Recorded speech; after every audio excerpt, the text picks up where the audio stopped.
3년 전에 이혼한 남편이 개인회생을 신청 중이라며 제가 살고 있는 집으로 우편물이 왔습니다. 남편이 월별로 납부해야 할 금액이 부족하고 개인회생 중이라 독촉이 어렵다는 내용이었는데요.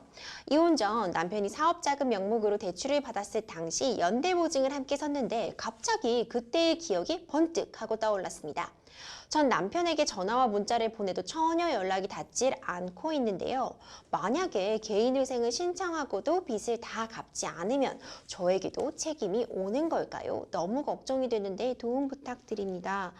이런 사연이 접수가 되었군요. 뭐 개인회생 같은 거 신청하시는 경우 요즘 좀 종종 찾아볼 수 있는데 좀 걱정이 되실 수는 있을 것 같아요. 사연 보신 소감 어떠세요? 네, 아무래도 뭐 요즘 경제적으로 이제 어려운 시기다 보니까 이제 이런 케이스들이 굉장히 좀 많이 있습니다. 특히 뭐 예전에 부부의 연을 맺고 계셨던 분인데 이런 채무 문제로 또 엮이게 된 건 굉장히 좀 안타까운 일이죠. 그렇습니다.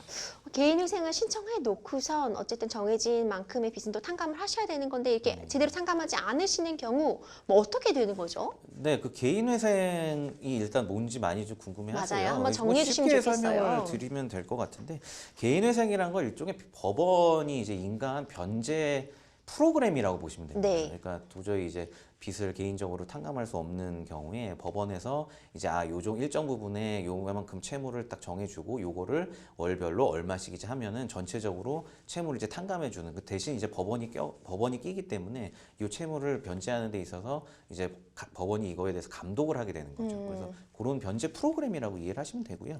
근데 이제 법원이 이제 인가하고 이게 진행된다고 해서 무조건 빚이 탕감되는 건 아니고요. 네. 그 질문 주셨듯이 제때 갚지 않으면 이게 변제 프로그램이 이제 종료되게 되는데 이를 이제 3회 이상 그 변제 프로그램에서 3회 이상 납입을 제대로 못하는 경우에는 그 법원이 이제 감독기관이니까 이 개인회생 절차 자체를 이제 폐지를 하게 됩니다.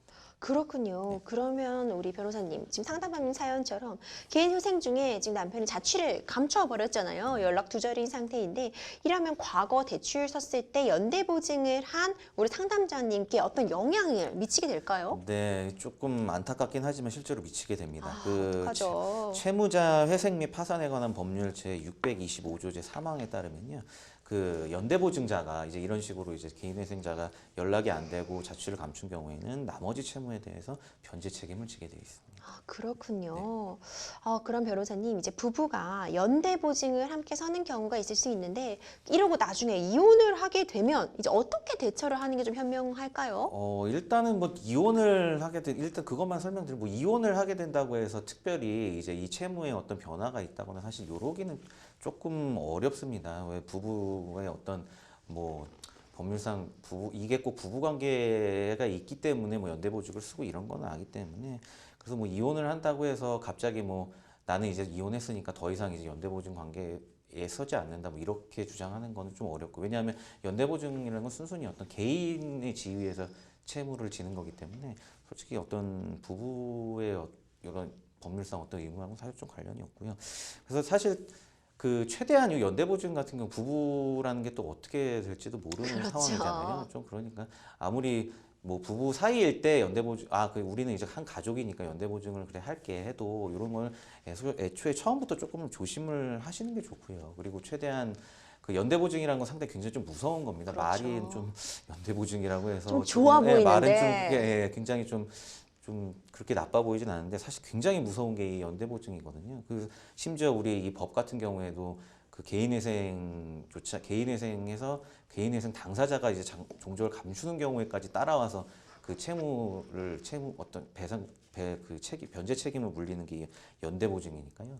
이 부분은 좀 굉장히 조심을 하시는 게 좋고 특히 그 이혼을 하시게 된다고 한다면 이 부분에 있어서 좀 명확하게 정리를 하시는 게 좋을 것 같습니다. 이게 연대보증을 많이 불가피하게 섰다고 하면 이 어떤 일종의 변제 계획이 있는지 아니면 최소한의 어떤 뭐 컨틴전시 플랜이라고 해야 되나요? 뭐 채무를 못 갚게 될 경우 어떻게 할 대책이 있는지 이런 걸 좀 수시로 체크를 하시는 게 좋을 것 같습니다. 맞습니다. 변호사님, 저는 사실 법률 강의 같은 거 나가면 두 가지 강조드리는데 이제 안 받아도 되는 돈만 빌려줘라. 네. 그리고 연대보증 서지 말자.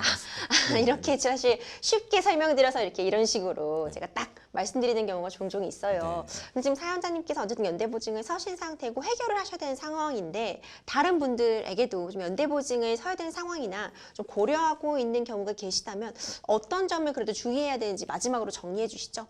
사실 우리 MC님께서 지금 다 정리를 해주셔서 네. 제가 사실 제가 하고 싶었던 얘기고요. 예, 이 연대보증에 대한 어떤 법적 상담을 하기 굉장히 좀 어려워요. 맞아요. 예, 이거는 뭐 거의 그냥 하셔야 됩니다. 이렇게 말하면 이제 굉장히 당황하시거나 아니면 뭐 저한테 오히려 화를 내시고 맞습니다. 이렇게. 네, 그래서 저도 이제 요 지금 MC분이 말씀해주신 걸 강조하고 싶어요. 이 돈을 이제 빌려주실 때는 이 일정 부분 나의 어떤 경제적인 부담이 덜 되는 한도 내에서 뭐 당연히 어려운 분들에게 빌려주는 건 좋죠. 그렇죠. 그거는 좀 고려하시고 이건 뭐 법적인 건 아니고 어쨌든 근데 연대보증이란 거는 어쨌든 채무자와 그러니까 동등한 법적인 책임을 진다는 걸 꼭 염두에 두시고 최대한 연대보증은 좀 조심하시고 안 하시는 게 좋을 것 같습니다. 네, 우리 상담자님께서도 빨리 그 전 남편분이 좀 제대로 돌아오셔서 제대로 빚을 좀 탕감하시는 그런 방향으로 해결이 되셨으면 하는 그런 바람입니다.